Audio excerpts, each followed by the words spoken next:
Hello students, good morning. आज जो हम क्लास +1 का चैप्टर स्टार्ट कर रहे हैं उसका नाम है मोशन इन अ प्लेन। ये हमारा चैप्टर नंबर 4 है और लास्ट चैप्टर हमने किया था motion in a straight line.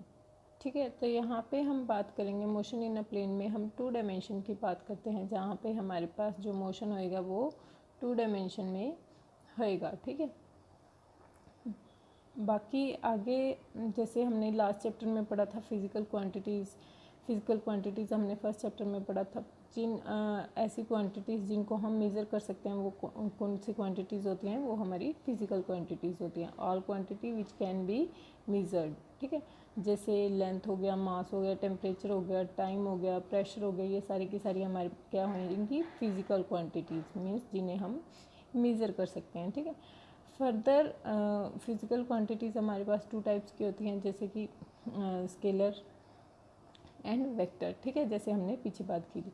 तो स्केलर क्वांटिटीज़ कौन सी होती हैं, जिनमें ओनली हम मैग्नीट्यूड ही देखते हैं। जहाँ पे हमें मैग्नीट्यूड का पता होगा वो हमारे पास कौन सी क्वांटिटी होती हैं, वो होती हैं स्केलर क्वांटिटी। जैसे मास हो गया, लेंथ होगी, टाइम हो गया, टेम्परेचर हो गया, ये सारी की सारी बॉडीज़ क्या होंगी, हमारे पास स्केलर होंगी। ठीक है, बात आती है वेक्टर क्वांटिटीज़ की। वेक्टर कौन सी होती हैं, जहाँ पे हमें मैग्नीट्यूड के साथ साथ उनकी डायरेक्शन भी पता हो।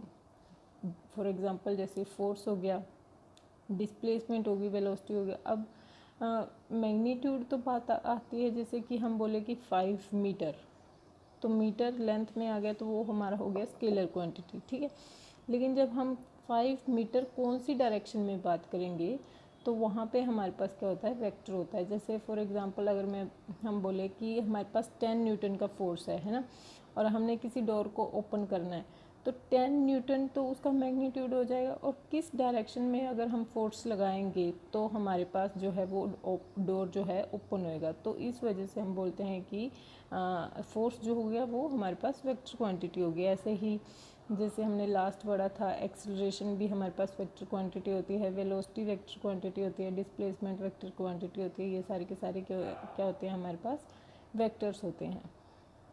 अब बात आती है कि हम वेक्टर को रिप्रेजेंट कैसे करते हैं। ठीक है, वेक्टर को रिप्रेजेंट कैसे करते हैं, जैसे हमारे पास कोई भी ए पॉइंट, ए मान लिया हमने, ए के ऊपर बार लगाएंगे तो ये हमारे पास क्या होगी, वेक्टर क्वांटिटी होगी। ठीक है, हम इसे ए वेक्टर नहीं बोलेंगे, हम बोलेंगे वेक्टर ए, या फिर कोई हम अगर बी है, बी के ऊपर बार है तो हम उसे बोले बार या एरो कुछ भी हो सकता है, तो हम इसे क्या बोलेंगे, वेक्टर बी। बी वेक्टर नहीं, वेक्टर बी। तो इस तरह से हम इसे रिप्रेजेंट कर सकते हैं। उसके बाद हमारे पास वेक्टर्स जो होते हैं वो भी 2 टाइप्स के होते हैं।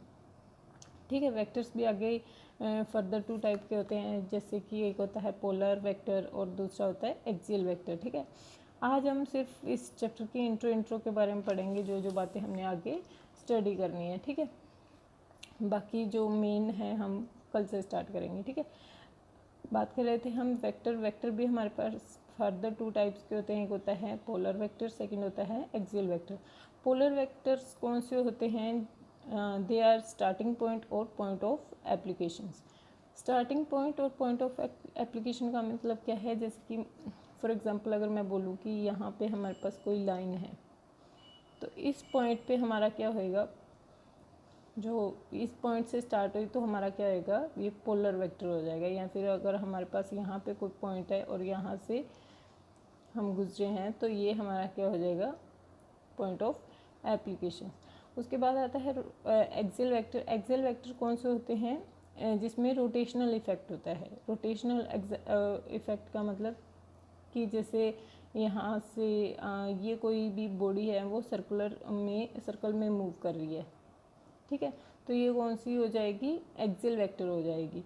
या फिर जैसे एंगुलर वेलोसिटी की बात करें, या फिर टॉर्क तो आपको पता होगा है ना, टॉर्क क्या होएगी, वो भी हमारे पास क्या होगी, एक्सियल वेक्टर होगा। मीन्स टॉर्क जो होता है वो रोटेशनल मूव करता रहता है किसी सर्कल के टाइप में। जैसे ये राइट हैंड थंब रूल में हम देखते हैं है ना, कि इसी टाइप से हमारे पास क्या होते हैं, एक्सियल वेक्टर्स होते हैं। अब कुछ इम्पोर्टेंट टर्म्स हैं, ठीक है, जो हमें आगे वेक्टर में ज़रूरी हैं, जिनकी ज़रूरत है। ये हमारे पास वेक्टर इन अलजेब्रा की बात कर रहे हैं। ठीक है, सबसे पहला होता है हमारे पास मॉडुलस ऑफ वेक्टर, कि अगर हम वेक्टर का मॉडुलस करेंगे तो वो कैसे कर सकते हैं। तो मॉडुलस जो आपने मैथ्स में भी पढ़ा है, जैसे मान लीजिए हमारे पास कोई भी डिस्प्लेसमेंट हुआ है ना, ए पॉइंट से बी पॉइंट के बीच में डिस्प्लेसमेंट हुआ, तो वो कितने मीटर का हुआ, वो 5 मीटर का हुआ, ठीक है। तो मॉडुलस ऑफ वेक्टर क्या होगा, हम इस 5 मीटर का मॉडुलस करेंगे और हमारे पास जो वैल्यू आएगी वो 5 मीटर आएगी, ठीक है। तो ये इसका क्या हो जाएगा, मैग्नीट्यूड हो जाएगा। मॉडुलस करेंगे उससे कोई इफेक्ट नहीं पड़ेगा, ठीक है। तो ये क्या हो जाएगा, हम मॉडुलस को कैसे लिख सकते हैं, इस टाइप से हम मॉडुलस को लिखेंगे, ठीक है। और उसका मैग्नीट्यूड निकल के आएगा, जैसे कि हमने 5 मॉडुलस ऑफ 5 लिखा और हमारे पास क्या है 5 आया, है ना। तो ये होता है हमारे पास मैग्नीट्यूड ऑफ वेक्टर या फिर modulus of vector.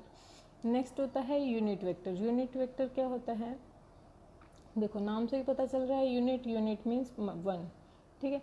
Unit vector क्या होएगा, जैसे कि हमने अभी तो बात की थी कि ओनली डायरेक्शन की, मैग्नीट्यूड कि मॉडुलस करेंगे तो हमारे पास मैग्नीट्यूड निकल के आएगा, लेकिन डायरेक्शन भी तो कुछ ना कुछ उसकी होनी चाहिए। जैसे मान लीजिए अभी यही एग्जांपल है कि हमारे पास ए से बी के अंदर डिस्प्लेसमेंट हुआ 5 मीटर का, है ना।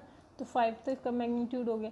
तो हम इसे कैसे लिख सकते, इसे कैसे लिख रहे थे, 5 के ऊपर बार लिख रहे थे या फिर ए के ऊपर हमने बार लिखा, तो ये तो हो गया उसका मैग्नीट्यूड।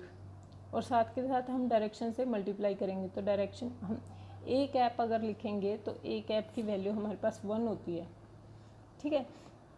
अब हम अगर वेक्टर, पूरे वेक्टर की बात करें, किसी भी वेक्टर की बात करें, तो मॉडुलस ऑफ वेक्टर करके हमारे पास आएगा ए, है ना, यही आएगा ना मॉडुलस ऑफ वेक्टर करके, इनटू में ए कैप। तो ये हमारे पास क्या आ जाएगा, यूनिट वेक्टर।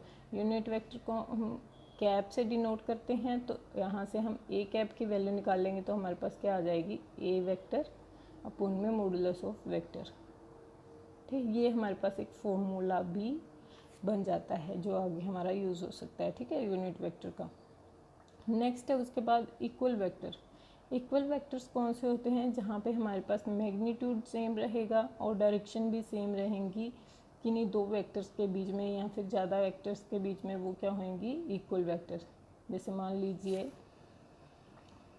हमारे पास दो वेक्टर हैं, एक है ए से बी वेक्टर और एक है सी से डी वेक्टर, ठीक है।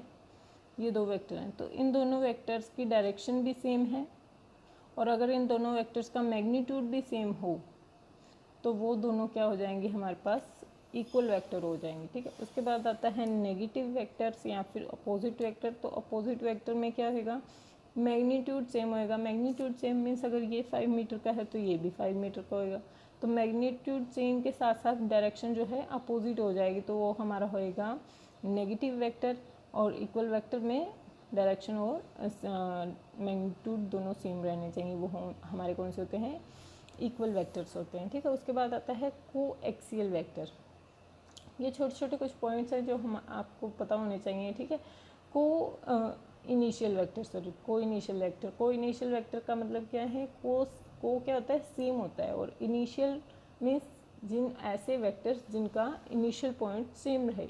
जैसे मान लीजिए अगर कोई वेक्टर है, ये यहाँ से गया ए वेक्टर और इनिशियल पॉइंट स्टार्टिंग पॉइंट होता है, और स्टार्टिंग पॉइंट जो है हमारा सेम हुए किन्हीं दो वेक्टर्स का या फिर उनसे ज़्यादा वेक्टर्स का। तो ये ए वेक्टर है और ये बी वेक्टर है, तो इन दोनों वेक्टर्स का जो है स्टार्टिंग पॉइंट सेम होगा, तो वो हमारे पास क्या होंगे, को इनिशियल वेक्टर। उसके बाद आता है को टर्मिनल वेक्टर। को टर्मिनल वेक्टर में जो हमारा होता है एंड पॉइंट सेम होना चाहिए। अगर मान लीजिए ये वेक्टर कोई ए आ रहा था यहाँ से और ये वेक्टर यहाँ से बी आ रहा था, तो इन दोनों का एंड पॉइंट जो होगा वो सेम होएगा, तो वो कौन से होंगे, को टर्मिनल वेक्टर, ठीक है।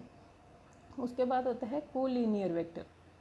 कोलिनियर वेक्टर कौन से होते हैं, जो एक ही लाइन के ऊपर लाई करें, ठीक है। ऐसे वेक्टर जो एक ही लाइन के ऊपर बिलोंग करें, सेम लाइन के ऊपर बिलोंग करें, वो होते हैं कोलिनियर वेक्टर। जैसे मान लीजिए अगर हमारे पास कोई ये लाइन है, तो इसके ऊपर जितने भी वेक्टर आने वाले हैं वो सारे के सारे हमारे कौन से होंगे, कोलिनियर वेक्टर, ठीक है। उसके बाद आता है coplanar vector. Coplanar vector means same plane पे, प्लेन की बात कर रहे हैं ना हम, तो जो सेम प्लेन पे वेक्टर रहेंगे वो कोलिनियर वेक्टर होंगे, जैसे कि कोप्लेनर वेक्टर होंगे सॉरी। जैसे कि अगर मैं बोलूँ कि हमारे पास 2 डायमेंशन की बात कर रहे थे, तो 2 डायमेंशन अगर हमारे पास कोई बोर्ड है ना, बोर्ड 2 डायमेंशन है, उस पर अगर इस साइड का वेक्टर है तो भी सेम होएगा, इस साइड का है तो भी सेम होएगा, है ना। ऐसे वेक्टर जो एक ही प्लेन में हो।